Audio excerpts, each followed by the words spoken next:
Menelik II nasceu em 17 de agosto de 1844. Foi imperador da Etiópia, fundador da atual capital do país e um dos responsáveis por sua moderna reunificação territorial. Ficou marcado na história por ter comandado a Etiópia e ter sido o único país africano a evitar a ocupação dos europeus durante todo o século XIX. A Etiópia é um país que data dos tempos bíblicos. O reino de Dinti tinha territórios na Etiópia, Eritreia e Iêmen. De lá teria saído a rainha de Sabá, mencionada na Bíblia, que visitou o rei Salomão em Jerusalém. Apesar de a história bíblica mencionar um contato nos limites da diplomacia, a versão etíope é diferente. A rainha de Sabá voltou grávida e daí nasceu a linhagem nobre da nação.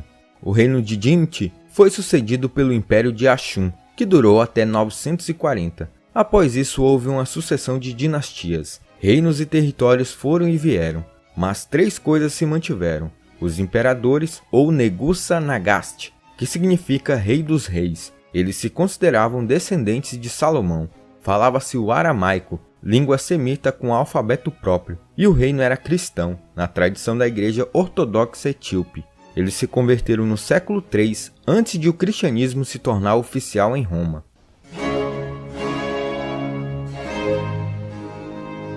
Na passagem do século XIX para o XX, inicia-se o neocolonialismo com a corrida à África e a expansão do capitalismo industrial. É a partir da abolição da escravatura no Brasil que o processo de industrialização levou alguns países europeus à nova era colonial moderna, que conduzirá à divisão de África pelas potências coloniais da época. A ideologia colonial europeia perpassa em levar o modelo europeu de civilização aos povos que eles consideravam mais atrasados, para que os povos de outras raças, que para os europeus eram inferiores, também pudessem atingir esse patamar de evolução humana. Inicialmente, a colonização se fazia através da fixação de colonos nas colônias com controle político, anexação de territórios e também com a perda da soberania do território colonizado. Esse período de colonização ficou marcado com a superioridade europeia sobre os habitantes da América e da África, tendo essa superioridade se exteriorizado por meio da expressão fardo do homem branco, no poema do britânico Rudyard Kipling, que ia ao encontro do imperialismo. A presença de nações europeias em África já era uma realidade desde 1850, mas a partilha da África mostrou de fato a intenção colonialista, pois nessa mesma partilha, a maioria dos estados africanos não teve poder de decisão. Os 2 únicos países que se mantiveram independentes foram a Etiópia e a Libéria, sendo que no caso etíope, a vitória da resistência se deu numa batalha com a vitória obtida com facilidade contra os invasores italianos. A Etiópia viveu por séculos um sistema feudal, onde o poder era dividido entre vários senhores, chamados de Ras.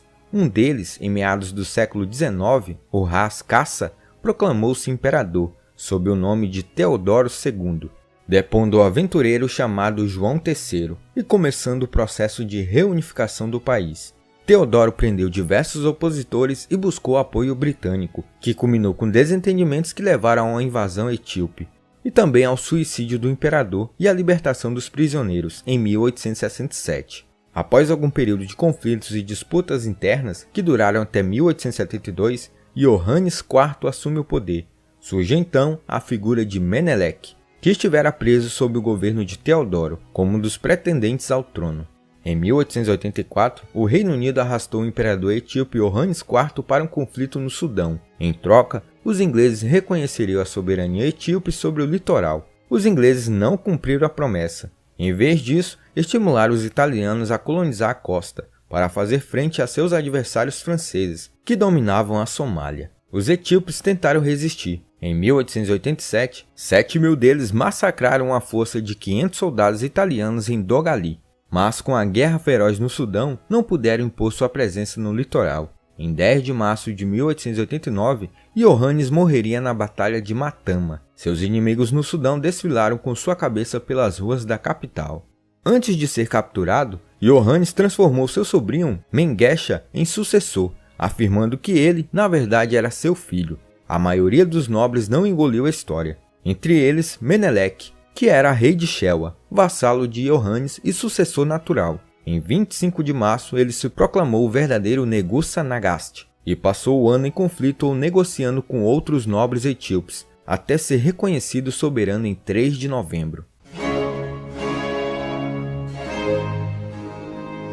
As relações entre a Etiópia e as nações europeias eram confortáveis até então, mas com a corrida europeia essas relações se deterioraram a partir de 1880.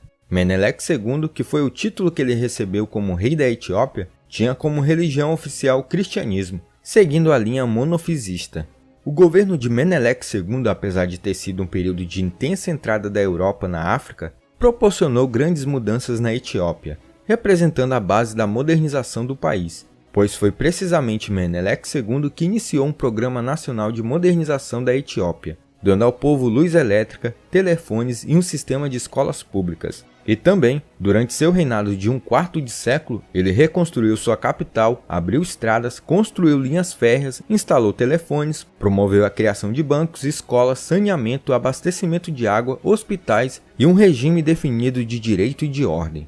Entre algumas negociações exteriores, Menelik incluiu o apoio da Itália, em troca de reconhecimento e armas. Em 2 de maio ele assinaria o Tratado de Ouachali, que cedia toda a costa aos italianos, que entenderam que o tratado dizia que a Etiópia era sua colônia, e a batizaram de Eritreia. O tratado de fato causou confusões. Na versão em aramaico, seu artigo 17 dizia que o imperador podia fazer o uso dos serviços diplomáticos italianos. A versão europeia afirmava que ele só poderia fazer diplomacia por meio da Itália, efetivamente o transformando em um vassalo do rei da Itália. Menelik logo soube da diferença, mas preferiu fingir-se de bobo enquanto consolidava seu poder, importando mais armas dos europeus, inclusive dos supostos aliados. Quando Menelik anunciou sua coroação, informam-lhe que não podia receber o título de Negus, e nem a Etiópia poderia ser chamada de independente, haja vista que se tratava de um protetorado italiano. Claro que as outras potências europeias apoiaram a Itália, pois até mesmo os mapas passaram a nomear a Etiópia como Abissínia Italiana. Assim começaram os desacordos, pois a Itália passou a avançar além dos limites acordados, fixando-se em Adwa, e ali permanecendo até que os termos de acordo de paz na versão italiana fossem aceitos por Menelik. Este então denuncia o Tratado de Ouachali em 12 de fevereiro de 1893, anunciando o fato às nações europeias, tornando a guerra um fato iminente, que acabou eclodindo em dezembro de 1894.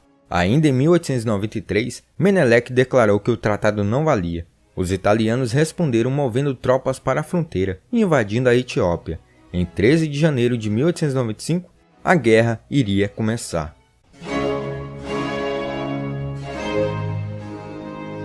As tropas italianas avançavam para suas posições na madrugada de 1º de março de 1896, na confiança de atuarem contra pouco mais de um bando de selvagens. Acreditavam que estavam em missão de levar a civilização aos africanos. Do outro lado, o avanço foi recebido com a grata surpresa. Às 5h30 da manhã, um mensageiro chegou esbaforido à tenda do imperador Menelik II, contando que os europeus se preparavam para atacar. O rei tomou alguns minutos para rezar, agradecendo a Deus e quem sabe a São Jorge, o padroeiro da Etiópia, pela estupidez de seus inimigos. Começava ali a Batalha de Adwa, a mais importante da África subsaariana. A Itália era uma nação recém-formada, dividida ou conquistada desde a queda do Império Romano em 476. Só foi unificada pelo rei Vítor Emanuel II em 1870. Era um país agrário e pobre. Pelo menos 25 milhões de italianos haviam migrado para outros países, inclusive o Brasil. Para não ficar para trás, a Itália se envolveu na última moda entre as potências europeias, a criação de colônias na África. Em meio à corrida, só mantiveram sua independência a Etiópia e a Libéria. Esta última uma invenção do próprio colonialismo, datada de 1847. Quando antigos escravos americanos começaram a ser incentivados a voltar para a África, sem qualquer ligação natural com a cultura e território. Ao longo do ano, os italianos recuaram para posições defensivas. Em dezembro, estava perto de Adwa. Por semanas, esperaram que os etíopes atacassem, mas Menelik era experiente e aguardou. Tanto que estava prestes a levantar acampamento, porque os suprimentos estavam acabando e o moral da tropa estava baixo. O general italiano Oreste Baratieri, veterano das guerras de unificação na Itália, também manteve posição, mas o governo italiano achou a situação vergonhosa. No final de fevereiro, Baratieri recebeu ordem para atacar.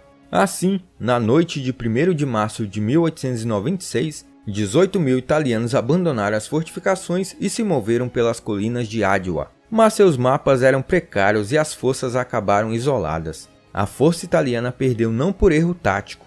A principal razão é que, de diversas formas, eles não conheciam o inimigo que estavam confrontando. Esperavam encontrar 30.000 etíopes e havia mais de 100.000, 80% com armas modernas. Foi um massacre.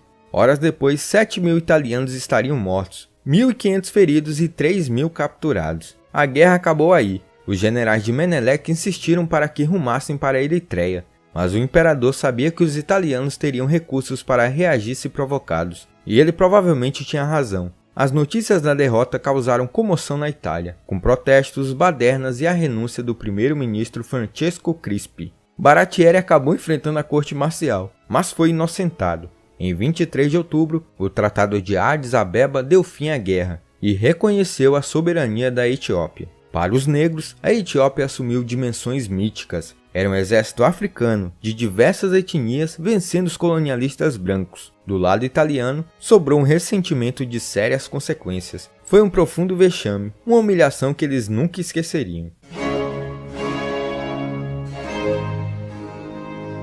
Após essa vitória de grande repercussão internacional, Menelik chega a 1897, tendo sua nação finalmente ingressa no cenário político dos países, com a França e Reino Unido delimitando sua fronteira com a Somália. Realiza inúmeros tratados de comércio e de concessões, sempre com proveito para o tesouro etíope. Por meio de impostos elevados e tarifas diversas, consegue fortalecer e aparelhar o exército, e assim consolidar seu domínio nos territórios mais afastados e pouco desenvolvidos das fronteiras. Em 1891 consolida as fronteiras do Sudão com a Inglaterra e em 15 de maio de 1902 assina um tratado com esse país sobre a política do Nilo. Menelik sofreu vários infartos e derrames que o imobilizaram. Em 1906 já era infartado quando as três potências, Inglaterra, França e Itália, assinaram um tratado em que reconheciam a independência da Etiópia, mas reservavam-se no direito de intervir na defesa dos seus interesses em caso de mudanças internas. Pouco depois, Menelik perdeu a fala e ficou paralisado. Ele morreu em 1913. Seu neto Lige Yasu subiu ao trono como imperador da Etiópia, mas foi deposto por uma assembleia de nobres juntamente com a Igreja Ortodoxa Etíope, por suspeita de ter se convertido ao islamismo. No lugar de seu neto, assumiu Zewdito, que morreria em 1930. Com a ascensão do fascismo, Mussolini surgiu com um discurso de restaurar o orgulho italiano. Em 1936, Il Duce comandou uma nova invasão da Etiópia, na qual foram usadas armas químicas. Os italianos conquistaram o país até 1941, quando os britânicos retomaram-na para os etíopes. Agora vocês entendem por que, dentre tantos motivos, a Itália vai atacar a Etiópia na Segunda Guerra Mundial.